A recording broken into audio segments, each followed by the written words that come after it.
नमस्कार, मैं कविता उनियाल। आप देख रहे हैं मीडिया टुडे टीवी। चीन की बढ़ती दादागिरी के खिलाफ अमेरिका के राष्ट्रपति जॉ बाइडेन की अध्यक्षता में क्वाड की पहली बैठक हुई। बैठक के बाद से ही चीन के पसीने छूटने लगे हैं। बात बात पे भारत को आंख दिखाने वाला ड्रैगन अब शांति का राग अलाप रहा है। इस बैठक के बाद चीन ने एक बयान जारी किया है, जिसमें कहा गया है कि क्वाड देशों के बीच आपसी समझ और आदान प्रदान होना चाहिए, मगर किसी तीसरे पक्ष को निशाना नहीं बनाना चाहिए और ना ही कोई समूह बनाना चाहिए। क्या है पूरा मामला, विस्तार से समझिए और वीडियो को लाइक करें और चैनल को सब्सक्राइब करें।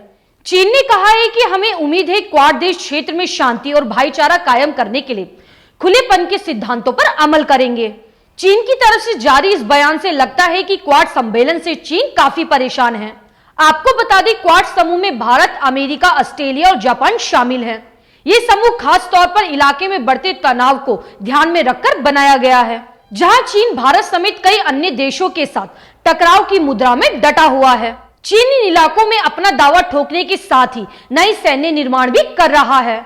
ऐसे में क्वाड समूह को सीधे तौर पर चीन के खिलाफ इन चार महाशक्तियों का गठजोड़ माना जाता है।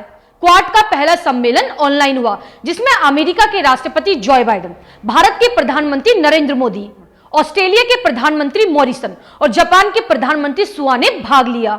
चारों देशों की श्रेष्ठ नेताओं की यह पहली बैठक थी। अमेरिका के राष्ट्रपति जॉ बाइडेन ने चीन का नाम लिए बिना चीन पर निशाना साधा। बाइडेन ने कहा कि क्षेत्र में सहयोग के लिए क्वाड महत्वपूर्ण मंच बनने जा रहा है। बाइडेन ने कहा कि आने वाले वर्षों में मैं आप सभी के साथ मिलकर काम करने के लिए उत्सुक हूं। भारत के प्रधानमंत्री नरेंद्र मोदी ने इस बैठक को संबोधित करते हुए कहा कि मैं क्वाड के इस सकारात्मक नजरिए को भारत के प्राचीन दर्शन वसुधैव कुटुंबकम के रूप में देखता हूं। हम पूरी दुनिया को एक परिवार के रूप में मानते हैं। उन्होंने कहा कि हम साझा मूल्यों को आगे बढ़ाते हुए एक मजबूत इंडो पैसिफिक की स्थापना करेंगे। इस समूह के गठन के बाद से ही चीन चिढ़ा हुआ है और लगातार इसका विरोध कर रहा है।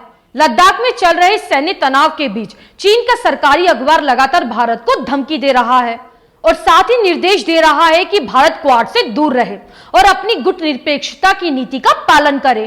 ग्लोबल टाइम के संपादक ने भारत को लेकर एक ट्वीट किया है, जिसमें कहा गया है कि क्वाड भारत को चीन की 1 इंच जमीन पर भी कब्जा करने में मदद नहीं कर सकता और न ही ये चीन के जहाजों को जापान की जल सीमा में जाने से रोकने के लिए कोई मदद करेगा।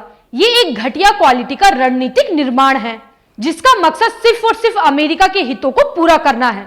ये सिर्फ मानसिक राहत दे सकता है। अब मिलेंगे अगली खबर के साथ। आपको मेरी ये न्यूज कैसी लगे मुझे कमेंट करके जरूर बताएं। शुक्रिया।